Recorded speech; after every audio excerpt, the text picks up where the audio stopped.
हरे कृष्णा, राधे राधे। कैसे हैं आप सब लोग? मुझे उम्मीद है कि आप सब लोग बहुत अच्छे होंगे, प्रसन्न होंगे, अपने अपने घरों में अच्छे से रह रहे होंगे और इंजॉय कर रहे होंगे। और राधे कृष्ण जी की कृपा आप सभी पर खूब भर भर के बरस रही होगी।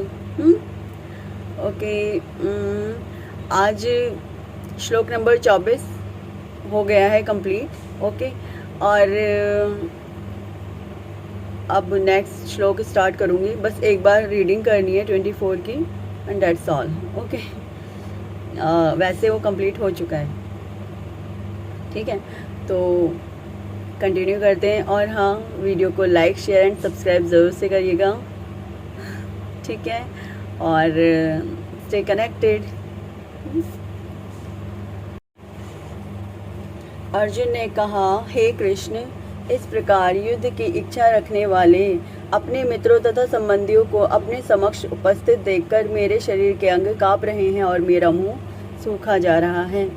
मतलब अर्जुन बहुत परेशान हो गए थे ना, तो कृष्ण भगवान भी परेशान हो गए देख के उनको कि कमाल है, तुम तो मेरे भक्त हो, तुम्हें इस तरीके से परेशान नहीं होना चाहिए। तुम्हारे अंदर सारे गुण ऑलरेडी विद्यमान हैं, तो तुम्हें इस तरीके से परेशान नहीं होना चाहिए। सूखा जा रहा है मतलब उनको डिप्रेशन टाइप हो गया उसी वक्त ही। ओके, मुंह सूखना मतलब डिप्रेशन टाइप हो गया।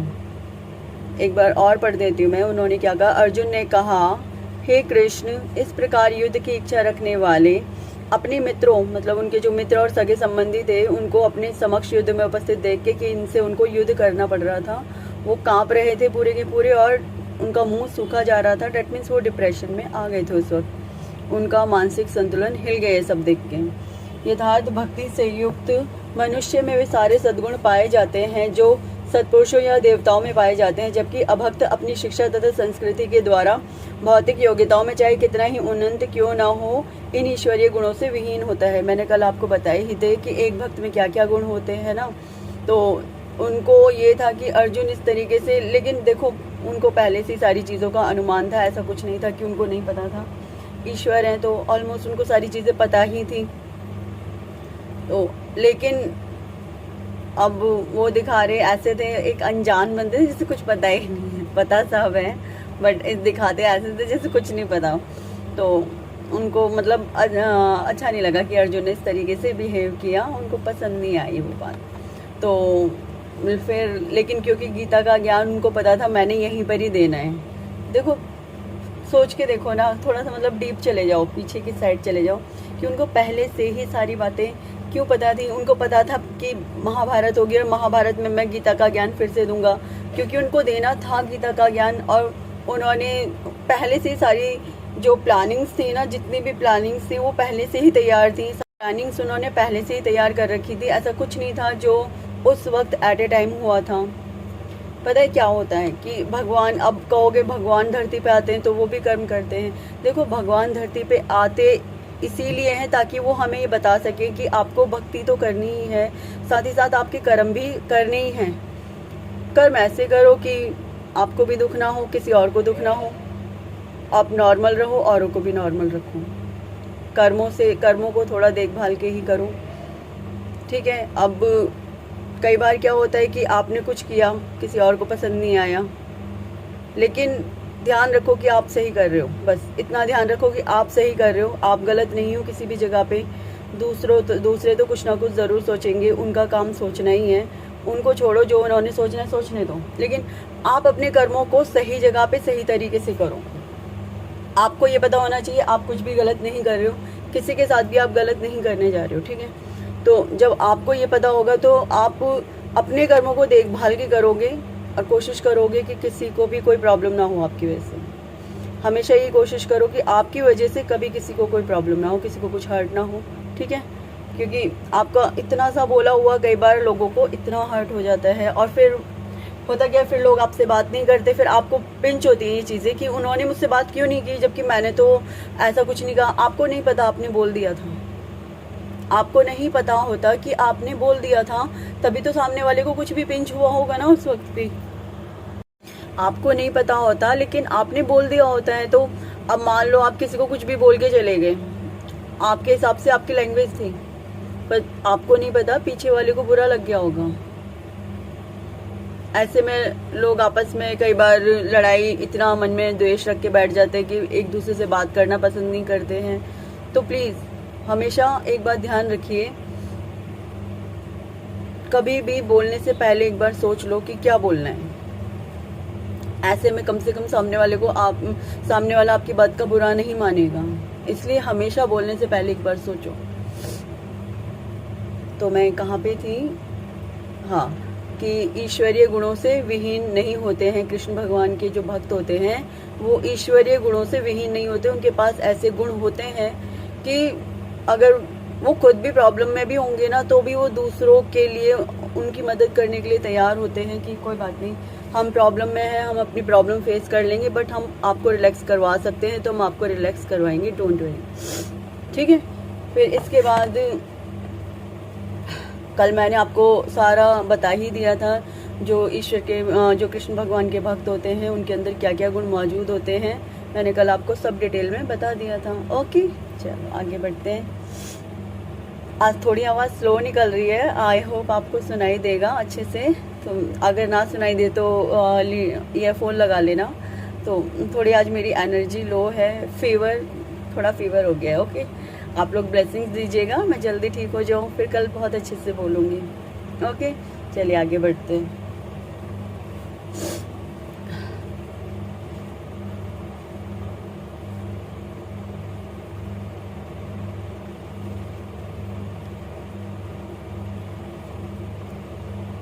अतः स्वजनों, मित्रों तथा संबंधियों को युद्ध भूमि में देखते ही अर्जुन उन सबों के लिए करुणा से अभिभूत हो गया, क्योंकि उसका माइंड एकदम से ऐसा हो गया कि मेरे सामने मेरे ही लोग खड़े हुए, मुझे इन्हीं से युद्ध करना है। Of course this is not easy कि अगर आपके सामने, अगर आप ही के घर के लोग या आप ही के प्रिय व्यक्ति खड़े हुए हों और उनसे आपको लड़ाई करनी हो, दैट इज़ नॉट इजी। ये बहुत ही मुश्किल काम होता है। दुनिया का सबसे ज़्यादा मुश्किल काम यही है कि आपको आपके प्रियजनों से लड़ाई करनी पड़ रही है, या कुछ भी ऐसी कोई भी बात जो कि आप नहीं करना चाहते बट आपको करना पड़ रहा है। ये दुनिया का सबसे मुश्किल काम होता है। सॉरी, आज थोड़ी ऐसी हो रही है तबीयत, इसलिए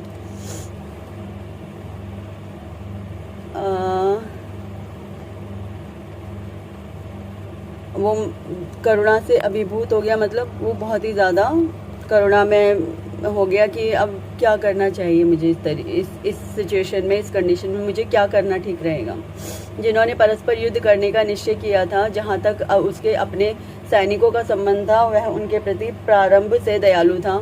जो उसके अपने जो सैनिक थे उनको लेके भी वो बहुत ज़्यादा परेशान था कि ये लोग लड़ेंगे, कोई इनको क्षति पहुंचेगी, कुछ मर भी जाएंगे। उसको भाई पता तो था युद्ध में तो, लड़ाई में तो मरते भी हैं सैनिक। किंतु विपक्षी दल के सैनिकों की आसन्न मृत्यु को देखकर वह उन पर भी दया का अनुभव कर रहा था। एक्चुअली कृष्णा जी का जो एक नेचर है ना, करुणा करना, दया करना, तो जो वो उनके भक्त होते हैं ना, वो उनको भी वो गिफ्ट कर देते हैं कि तुम्हारे अंदर ये चीज़ रहेगी कि तुम्हें हर किसी को देख के दया भाव उत्पन्न हो जाएगा। अगर कोई भी प्रॉब्लम में है तो तुम्हारे अंदर ये चीज़ अपने आप ही क्रिएट हो जाएगी कि तुम्हारे अंदर दया अपने आप उमड़ जाएगी, और इनफैक्ट तुम रो भी सकते हो एट दैट टाइम। जहाँ पे भी खड़े हो आप वहीं रोना भी स्टार्ट कर सकते हो सामने वाले को देख करके। तो ये कृष्ण भगवान, विष्णु भगवान अपने आप ही दे देते हैं, इंस्टॉल कर देते हैं हम लोगों के माइंड में जब हम कृष्ण भगवान के भक्त बनते हैं। खैर, किंतु विपक्षी दल के सैनिकों की आसन्न मृत्यु को देखकर वह उन पर भी दया का अनुभव कर रहा था, और जब वह इस प्रकार से सोच रहा था तो उसके अंगों में कंपन हो रहा था। मतलब वो शिवरिंग कर, पूरी बॉडी उसकी कांप रही थी, शिवरिंग कर रहा था। क्यों? वो डर रहा था इस चीज़ को देख के कि ये तो मेरे सारे अपने ही लोग हैं, ये मर जाएंगे तो क्या होगा। और मुंह सूख गया। उन सबको युद्धाभिमुख देखकर उसे आश्चर्य भी हुआ। प्रायः सारा कुटुंब, अर्जुन के सगे संबंधी उससे युद्ध करने आए थे। उन सबको अपने समक्ष युद्ध को देखते हुए कि युद्ध होने वाला है इन सब लोगों के साथ, तो वो थोड़ा परेशान हो गया। आश्चर्यजनक उसको बहुत ज़्यादा क्या हुआ, परेशानी सी हुई कि ये लोग मुझसे युद्ध करने आए हैं, मेरे ही अपने लोग। प्रायः सारा कुटुंब अर्जुन के, मतलब सब अपने ही थे सगे संबंधी, यद्यपि इसका उल्लेख नहीं है, किंतु जो भी सहज अनुमान लगाया जा सकता है कि न केवल उसके अंग कांप रहे थे और मुंह सूख रहा था, अपितु वह दयावश रुदन भी कर रहा था। मतलब उसको इतनी दया आ रही थी कि ये अगर कोई भी मरेगा तो वो उसका अपना ही मरेगा, तो उसको दयावश रोना भी आ रहा था कि मैं क्या करूं ऐसी कंडीशन में। अर्जुन ने ऐसे लक्षण किसी दुर्बलता के कारण नहीं, अपितु हृदय की कोमलता के कारण थे। अब आप कहोगे वो दुर्बल था, दुर्बल नहीं था वो। अब सोचो ना, अब किसी का हृदय बहुत ही ज़्यादा, किसी का हार्ट बहुत ही ज़्यादा सॉफ्ट होता है, हृदय दिल किसी का बहुत ज़्यादा सॉफ्ट होता है। अब सॉफ्ट मतलब सॉफ्ट क्या, ऐसे नहीं, ऐसे सॉफ्ट नहीं, दैट मीन्स किसी को परेशानी में देख करके या उनके प्रति थोड़ा भी ऐसे सोच के कि इन सब लोगों के साथ क्या होगा, सामने वाला डर जाता है कि ये सब मारे जाएंगे या कोई भी बचेगा नहीं बचेगा, कुछ पता थोड़े ना होता युद्ध के अंदर क्या होगा। इसलिए वो बहुत ज़्यादा परेशान था इन बातों को सोच के। जो भगवान के प्रति अविचल भक्ति रखता है उसमें देवताओं के सद्गुण पाए जाते हैं, किंतु जो भगवत भक्त नहीं है उसके पास भौतिक योग्यताएं ही रहती हैं। भौतिक योग्यताएं, अब आप कहोगे भौतिक योग्यताएं क्या होती है? भौतिक योग्यताएं देखो, मैंने कल भी बताया था ना, डॉक्टर होना, वकील होना, आप कोई भी जॉब कर रहे हो इधर आसपास, जैसे कि इंजीनियर और टीचर और कुछ भी, मतलब जिसमें आप पैसे कमा रहे हो, अपनी आय अर्जित कर रहे हो, और स्पेशली जो बाहर के मतलब आध्यात्मिकता से रिलेटेड कोई भी काम नहीं है जो, वो भौतिकता में ही आता है। अब मैं तो पढ़ा रही हूँ, ये पढ़ा रही हूँ, क्या पढ़ा रही हूँ? भगवत गीता पढ़ा रही हूँ, तो ये आध्यात्मिकता में आता है, ये भौतिकता में नहीं आता। ऑफ कोर्स, क्यों? क्योंकि ये तो भगवत गीता है, भगवान जी ने ही इसको बोला है कि ये शास्त्र है, तो मैं आध्यात्मिकता का कार्य कर रही हूँ, भौतिकता का कार्य नहीं कर रही हूँ। लेकिन इसी के अपोजिट अगर मैं किसी स्कूल में पढ़ा रही होती बच्चों को, तो वो भौतिकता होता, तब वो भौतिकता होता, ना कि आध्यात्मिकता होता। हाँ, ऑफ कोर्स मैं बच्चों को पढ़ा ही रही होती, लेकिन और उनको शिक्षा ही दे रही होती, लेकिन तब भी मैं उन्हें शिक्षा तो भौतिक ज्ञान की दे रही हूँ ना। भौतिक मतलब मैंने कल भी बताया था ना, भौतिक का मतलब जो इस जगत की वस्तुएं हैं भौतिक, जैसे कि अब कहोगे भगवत गीता भी तो इस जगत में ही आती है अरे लेकिन है तो वो शास्त्र ना, आध्यात्मिकता से रिलेटेड है। कहने का मतलब जो आध्यात्मिकता से जो चीज़ रिलेटेड नहीं है ना, वो भौतिक है हर तरीके से। जो चीज़ आध्यात्मिकता से रिलेटेड नहीं है वो भौतिक है। अब चाहे वो कुछ भी है, कुछ भी मतलब कुछ भी है, एवरीथिंग एनीथिंग, अगर जो चीज़ भौतिक आध्यात्मिकता से रिलेटेड नहीं है वो भौतिक है। लेकिन इसी के विपरीत एक चीज़ होती है, वो भौतिक भी आध्यात्मिक बन सकता है अगर आप चाहो तो। कैसे बन सकता है वो मैं आपको बताती हूँ। आप जब भी कोई भी काम कर रहे हो, वो कार्य, वो कर्म आप, और उस कर्म के फल को आप भगवान को समर्पित कर दो कि हे कृष्ण भगवान, मैंने जो भी कार्य किया है, मैंने जो भी कर्म मैं करता हूँ आज पूरे दिन भर में, वो सभी कर्म और उन सभी कर्म के फलों को मैं आपको समर्पित करता हूँ या करती हूँ। तो ऐसे में क्या होगा, जो भी आपने कर्म किया है वो अपने आप ऑटोमेटिकली आध्यात्मिक बन जाएगा। फिर वो भौतिक कार्य नहीं रह जाता, क्योंकि वो कार्य आपने भगवान के लिए किया है। वो कार्य फिर आपने भगवान के लिए किया है, ना कि किसी अपने स्वार्थ के लिए किया है, ऐसा नहीं किया है। आपने वो कार्य भगवान के लिए किया है। एंड ऑफ कोर्स, और उसकी जगह पे एक चीज़ और, अब आप गलत काम करके कहोगे हमने आपको समर्पित कर दिया, तो दिस इज़ नॉट ओके, वो काउंटिंग में नहीं आएगा। तो ऐसा मत करना। मान लो जैसे आपने पिछले टाइम में बहुत गलत काम किए, लेकिन आपको नहीं पता था कि क्या सही है क्या गलत है, लेकिन आपने कर दिए गलत काम, ठीक है। अब जब आपको रियलाइज हुई आपकी गलतियां, आपने माफ़ी मांग ली भगवान जी से, भगवान जी से कह रहे हो कि भगवान जी हमें माफ़ कर दो, हम वो आपको कर्म समर्पित करते हैं, उनके फल समर्पित करते हैं। तो ऐसी कंडीशन में आपके जो भी कर्म हैं वो फिर भगवान को पहुंच जाते हैं। लेकिन फिर उसके बाद आपने तय करना होता है कि आप अब गलत कार्यों में किसी को भी ना तो सपोर्ट करेंगे, ना ही आप वो गलत कार्य दोबारा दोहराएंगे। तो वहाँ पे आपको ऐसा प्रण भी लेना पड़ता है। जब आप ऐसा प्रण ले लेते हैं तब आप पूरे तरीके से भगवान जी की भक्ति में लग जाते हैं, या आपने जो भी काम किया है और वो भगवान जी को समर्पित कर रहे हैं, वो पूर्ण रूप से भगवान जी को समर्पित हो जाता है और उसका फल भगवान जी अपने हाथों में ले लेते हैं, है ना। फिर उसके बाद आपको रिटर्न करते हैं, ऑफकोर्स करते हैं रिटर्न, लेकिन उनका तरीका तब दूसरा होता है। वो उनको बहुत ही अच्छे प्यार से रिटर्न करते हैं। ओके। अब जैसे हमने कोई भी काम किया, कई बार तो हमें उसका रिवॉर्ड ही नहीं मिलता कोई भी काम करने का। जब हमने अपने लिए कोई भी काम किया होता है, हमें कई बार रिवॉर्ड नहीं मिलता, अक्सर होता है ऐसा कि नहीं मिलता। तो उस टाइम पे क्या हम कितने नर्वस हो जाते, कितना मतलब सैड फील करते कि हमें कुछ नहीं मिला। लेकिन उसी की जगह पे जब हम वो कर्म भगवान को समर्पित कर देते हैं, और उसका फल भी पहले तो भगवान जी देते हैं, ऑफ कोर्स देते हैं, लेकिन एक बार को अगर नहीं मिलता है ना, तो भी भक्त को इतना दुख नहीं होता, क्योंकि वो ऑलरेडी उसे समर्पित कर चुका होता है कर्म को। अब आपने किसी को पहले से कोई चीज दे दी, सपोज आपने किसी को कोई सामान था आपके पास, वो दे दिया। अब उस सामान के बदले उसने कुछ दिया नहीं दिया, लेकिन आपने कहा मेरी तरफ से तू रख ले, और ठीक है इसे बेच के भी जो तुझे मिलेगा वो भी तू रख लेना। आपने पहले ही दे दिया और आपको कोई टेंशन नहीं थी उस चीज़ की कि अब उसके बदले मुझे कुछ मिलेगा या नहीं मिलेगा, ठीक है। लेकिन अब वो बेच करके आया तो उसने दुगने दाम पे बेचा, तो उसने आधे पैसे आपको दे दिए या पूरे पैसे ही आपको दे दिए, और थोड़ा सा उसमें से कुछ अपने पास रख लिया, तो आपको खुशी होगी नहीं होगी। और अगर नहीं भी दिया उसने कुछ आपको, उसने अपने पास ही रख लिए सारे पैसे, तब भी आपको दुख नहीं होगा, क्योंकि आपने ऑलरेडी उसे गिव कर दिया था, दे दिया था। आपके पास वैसे भी कुछ नहीं था पहले से। तो जो भी कर्म करोगे भगवान को समर्पित कर दो। अगर भगवान जी को समर्पित करके काम करते हो ना, कोई भी दुख की कंडीशंस पहले खत्म हो जाती हैं उसके बाद। ओके, अतः कहा गया है यह भगवान के शुद्ध भक्त होने के लक्षण है, कि अगर कोई कोमल है या हृदय से कोमल है तो ये भगवान के शुद्ध भक्त होने के लक्षण होते हैं। अब आप कहोगे शुद्ध भक्त क्या होता है? देखो, वैसे मैंने शायद पीछे बताया भी था, मैं फिर एक बार बताती हूँ।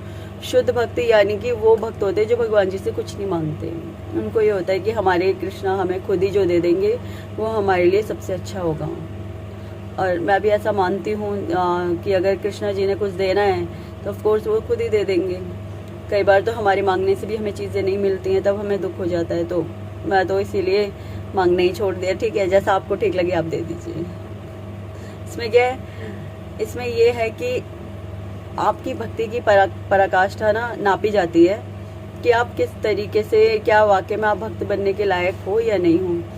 अब मान लो कोई चीज़ आपने भगवान जी से मांगी, वो उन्होंने नहीं दी, तो इसका मतलब आप उनसे कनेक्शन कट कर दोगे कि नहीं आपने दिया नहीं इसलिए हमें आपसे बातें नहीं करनी।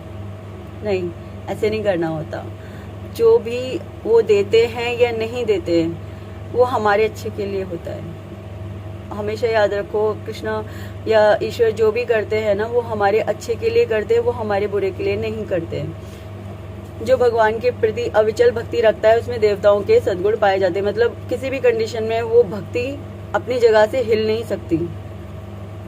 हमारे अंदर जो भक्ति विद्यमान है वो किसी भी तरीके से हिल नहीं सकती है, चाहे कुछ मिला नहीं मिला, लेकिन हमारी पूरी अपनी भक्ति अपनी उसमें दृढ़ है, तो उसमें देवताओं के सद्गुण पाए जाते हैं। किंतु जो भगवत भक्त नहीं है उसके पास भौतिक योग्यताएं ही रहती हैं जिनका कोई मूल्य नहीं है। आपकी भौतिक योग्यताएं सिर्फ इस धरती तक ही सीमित है। जब आप ऊपर लोकों में जाओगे तो आपको उसके लिए आध्यात्मिकता चाहिए होगी, जो आपके पास अगर नहीं हुई तो ऑफ कोर्स आपको नरक में जाने के बाद बहुत डंडे पड़ने वाले हैं। गरुड़ पुराण कभी पढ़ा हो तो जरूर पढ़िएगा, उसमें पता चलेगा कि किसी भी गलती की क्या सजा मिलती है वहाँ पे। और ऐसा नहीं है कि ऊपर कुछ नहीं होता, ऑफ कोर्स होता है हाँ। तो इसलिए ध्यान रख के अपने कामों को कीजिए। अगर किसी को हर्ट कर रहे हो तो ध्यान से सोच समझ के करो। ऐसा हो सकता है कि वो कुछ बोले और आपको लगे और फिर आपकी ज़िंदगी झंड हो जाए, ठीक है। इसलिए थोड़ा सोच समझ के ही अपनी चीज़ों को करो, अपने आप अपने सारी चीज़ों को करो, ठीक है ना।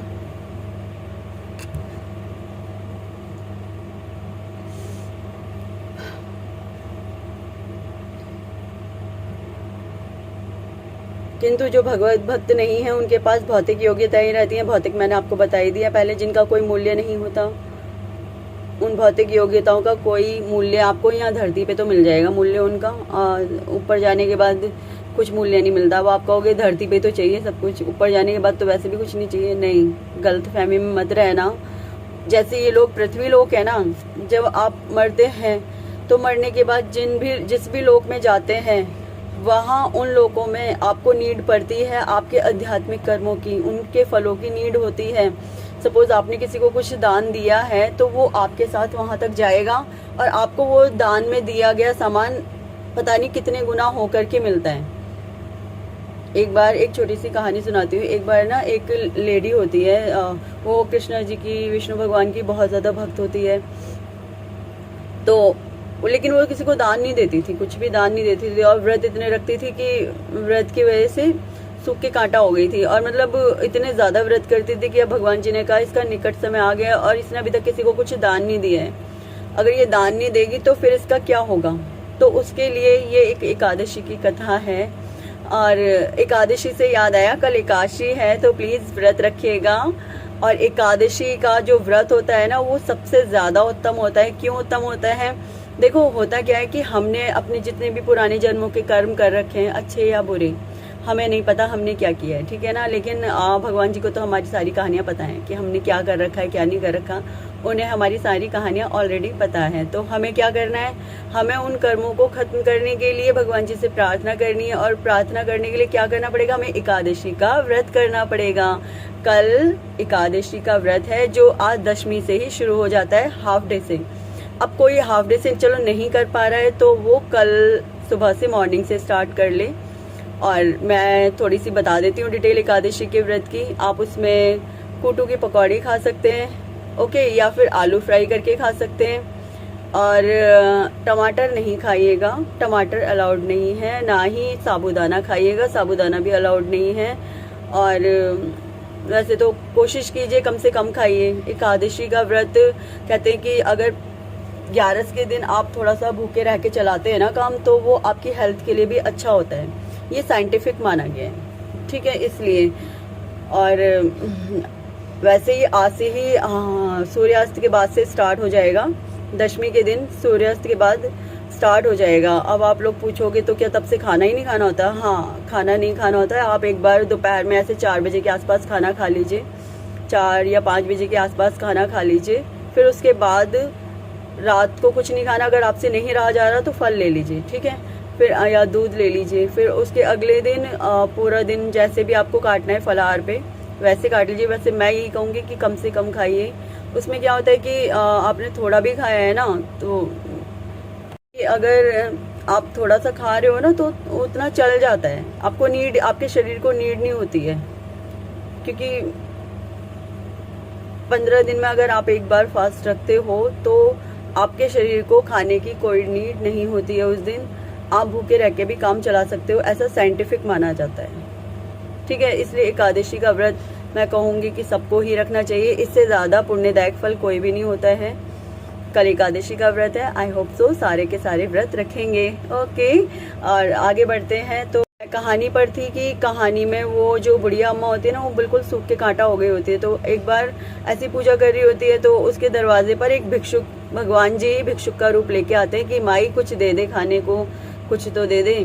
तो माई को गुस्सा आ जाता है। माई ना क्या करती है, उसके पास में एक मिट्टी का ढेला रखा होता है और वो उसे फेंक के मारती है, तो उसके झोले में आके गिर जाता है भिक्षुक के। और वो भगवान जी होते हैं, वो तो भिक्षुक क्या होते हैं, तो भगवान जी के झोले में आके गिर जाता है। तो भगवान जी उसे लेके और चले जाते हैं। तो जब बुढ़िया कुछ ही दिनों बाद मर जाती है तो वहाँ पे जा करके उसको ना कुछ नहीं मिलता, बस बहुत बड़ा बंगला मिल जाता है, बहुत बड़ा घर मिल जाता है जिसमें वो आराम से रह सकती है। तो वो जाती है विष्णु भगवान के पास कि आपने ये क्या किया, आपने तो बस मुझे ये दे दिया, इसमें कुछ खाने का सामान तो है नहीं, मैं खाऊंगी क्या। तो कहते बुढ़िया अम्मा, तूने मुझे उस दिन वो दिया था ना मिट्टी का ढेला, इसलिए तुझे ये घर मिल गया। अब अगर तू मुझे कुछ खाने को देती तो मैं तुझे कुछ खाने का भी दे देता, तूने तो मुझे कुछ खाने को ही नहीं दिया था। एकादशी के दिन पे दान भी ज़रूर करना चाहिए, चाहे आप थोड़ा ही दान करें लेकिन ज़रूर करें अपनी सामर्थ्य के अनुसार। दान मतलब दाल चावल बने हुए नहीं, सूखा निकालना होता है। या अगले दिन, देखो एकादशी के दिन थोड़ा सूखा भी निकलता है ये, और उसके अगले दिन अगर आप चाहो तो 2 ब्राह्मणों को अपने घर पे बुला के खाना भी खिला सकते हो, ठीक है। हाँ, अगर आप वो नहीं कर सकते हो तो आप सूखा निकाल दीजिए और अगले दिन उस सूखे को पंडित जी को दे दीजिए। और पारण भी ज़रूर कीजिए। पारण समय भी मैं आपको बता दूंगी, अभी थोड़ी देर में बताती हूँ पारण समय क्या है। तो फिर बुढ़िया माँ जो थी ना, उन्होंने कहा कि अब भगवान जी अब मैं क्या करूँ जब कुछ खाने को ही नहीं होगा। तो फिर भगवान जी ने निकाला सॉल्यूशन। तो कहने का मतलब ये है कि आपको अगर कुछ भी कर रहे हो लेकिन दान भी ज़रूर देना होता है। खाने पीने की वस्तुएं भी दान करनी होती हैं, कुछ और भी चीज़ें अगर दान कर सकते हो तो वो अच्छी बात है। तो इससे क्या होता है कि आपके ही जो पुण्य कर्म है उसमें बढ़ोतरी होती है। उनको करने के लिए बस इतना ही करना होता है, ठीक है। और भगवत गीता का पाठ करना होता है। श्रीमद् भागवतम मतलब श्रीमद् भागवतम जो कृष्ण भगवान का जब जन्म हुआ था उसके बाद की जो कहानी है ना, उसमें भागवत कथा, तो वो भागवत कथा श्रीमद् भगवत गीता से भी बहुत ज़्यादा ऊपर मानी जाती है भागवत कथा, क्योंकि उसमें कृष्ण भगवान की ना जन्म का वर्णन है, राधा जी का वर्णन है। अब जहाँ राधा जी का वर्णन है तो वो तो ऊपर होगी ना उसमें, है ना, इसीलिए। तो जो भगवान के प्रति अविचल भक्ति रखता है उसमें देवताओं के सारे गुण पाए जाते हैं, किंतु जो भगवत भक्त नहीं है उनके पास भौतिक योग्यताएं ही रहती हैं। मैंने बता दिया आपको भौतिक योग्यताओं के बारे में, जिनका कोई मूल्य नहीं होता है ऊपर जाने के बाद। ये चीज़ें यहाँ पे तो काम करती हैं भाई, यहाँ तो पैसे चाहिए जीने के लिए, तो काम भी करने पड़ेंगे, ऑफकोर्स करने पड़ेंगे, मैंने बताया। लेकिन उन भौतिक कर्मों को आध्यात्मिकता में कैसे बदला जाता है ये भी मैंने आपको बता दिया, है ना। इसी तरीके से करिए कि जो भी काम करते हो वो कृष्णा जी को समर्पित कर दो, अपने भगवान जी को समर्पित कर दो, जिससे आपकी आध्यात्मिकता में वृद्धि हो जाएगी।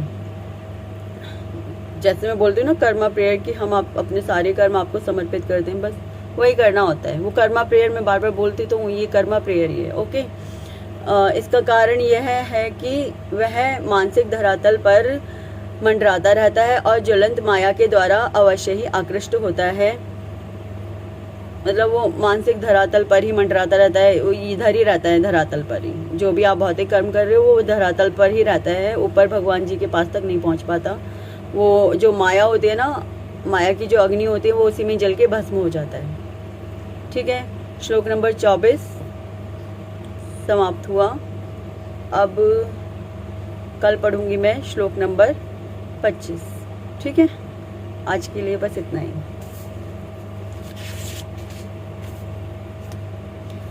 प्लीज़ वीडियो को ज़रूर अच्छे से देखिए, समझिए, सुनिए, आपके काम आएगा।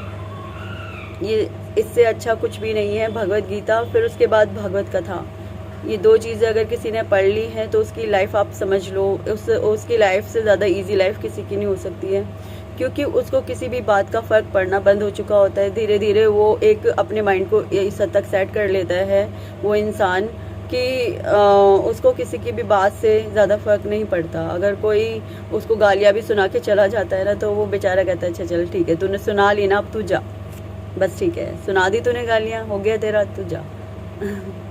तो जिसने ये श्रीमद् भागवत गीता और श्रीमद् भागवत कथा, ये दो चीज़ें अपनी लाइफ में पूरे अच्छे तरीके से कवर की हैं, सिर्फ पढ़ नहीं लिया है, उनका एक एक शब्द का मतलब समझा है, उसके बाद उसको कुछ और समझने की आवश्यकता नहीं है।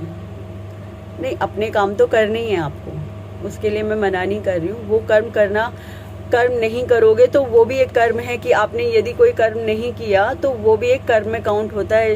जब भीष्म पितामह ने शादी नहीं करी थी तो कृष्ण भगवान ने लास्ट में जब वो मृत्यु की शैया पे लेटे हुए थे, अर्जुन ने जो बाण चलाए थे उसके ऊपर लेटे हुए थे, तो लास्ट में कृष्ण भगवान उनके पास आए तो कृष्ण भगवान से भीष्म पितामह ने पूछा कि आपने मुझे मतलब इस प्रकार से क्यों मृत्यु दी, मैंने तो ऐसा कोई कर्म ही नहीं किया था कि आप मुझे उस गलती की सजा देते इस तरीके से। तो भीष्म पितामह से कृष्ण भगवान ने कहा यही आपकी बहुत बड़ी गलती थी कि आपने कोई भी कर्म नहीं किया था, आपको कर्म करने चाहिए थे। तो उन्होंने पूछा कि ऐसी क्या गलती की थी मैंने, तो उन्होंने कहा कि आप 3 लड़कियों का अपहरण करके ले आए उनके स्वयंवर के अंदर से, फिर उनको ना तो आपके भाई ने उनसे शादी की ऋषि व्यास जी ने, और ना ही फिर आपने शादी की उनसे, और वो उधर ही तड़प तड़प के वो बेचारियों ने अपने प्राण त्याग दिए। तो ये भी आपका एक बहुत बुरा और बड़ा कर्म था जो बुरे ही कर्मों में काउंट होगा, ठीक है। कुछ भी करने से पहले 100 बार सोचिए, फिर परखिए कि क्या वो ठीक है डिसीजन हमारा। अगर आपको लगता है वो डिसीजन सही है तो ही अपना काम करिए और उसमें अपना सर्वश्रेष्ठ दीजिए, ओके। और प्रेम से कहिए राधे राधे। हरे कृष्णा।